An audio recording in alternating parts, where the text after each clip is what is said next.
Hello everyone, it's Shane Kanto, your Wasteland reviewer, and I'm here to review To Catch a Killer, and this is a new action, crime, thriller, mystery that focuses on a mass shooting on New Year's Eve in Baltimore that leads a troubled yet very talented young police officer, Shailene Woodley's Eleanor, to team up with an FBI investigator, Landmark, who played by Ben Mendelsohn.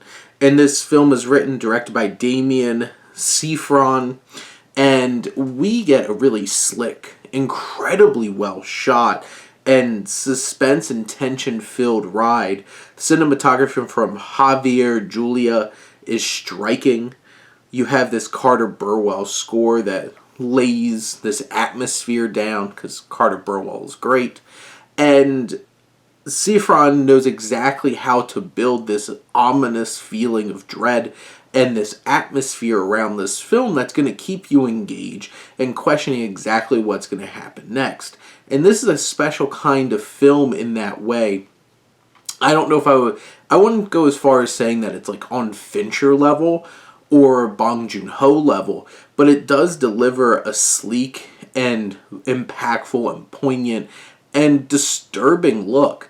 When you see some of the actions of this shooter on screen, it hits. It's impactful. The characters are pretty darn interesting, and Shailene Woodley and Ben Mendelsohn give some strong performances.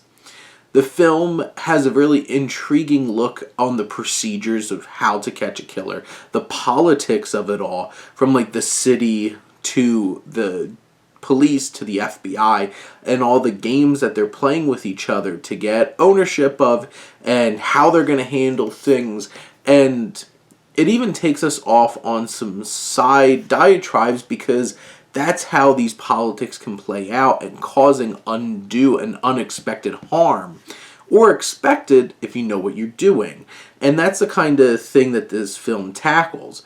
I do have to say there's elements of the film that feel really clunky in terms of it's really trying hard to express out exactly what it's trying to say or what its perspective is. And Ben Mendelsohn's character is really the key to trying to like bash you over the head with so much of that in this film. He's such a talented actor and he does really well with his character.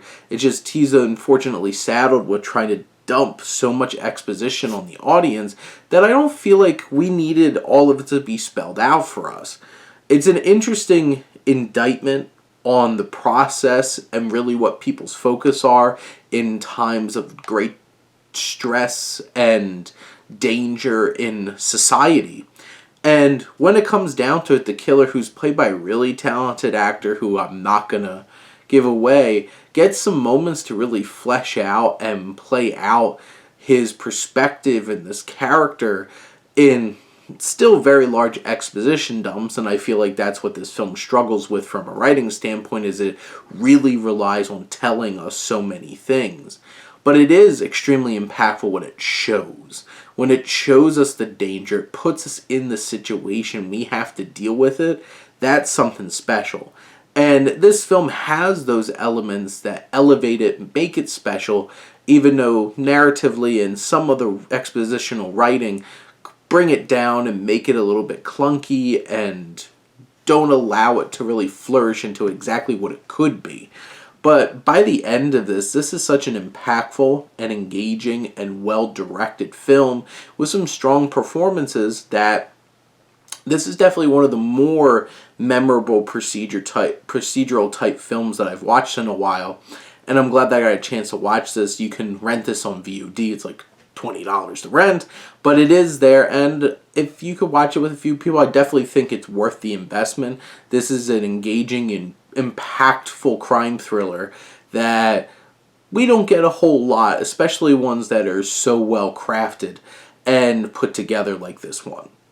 But those are my thoughts on To Catch a Killer. Let me know what you think, and let's talk some movies. But thank you as always for tuning in and supporting your Wasteland reviewer.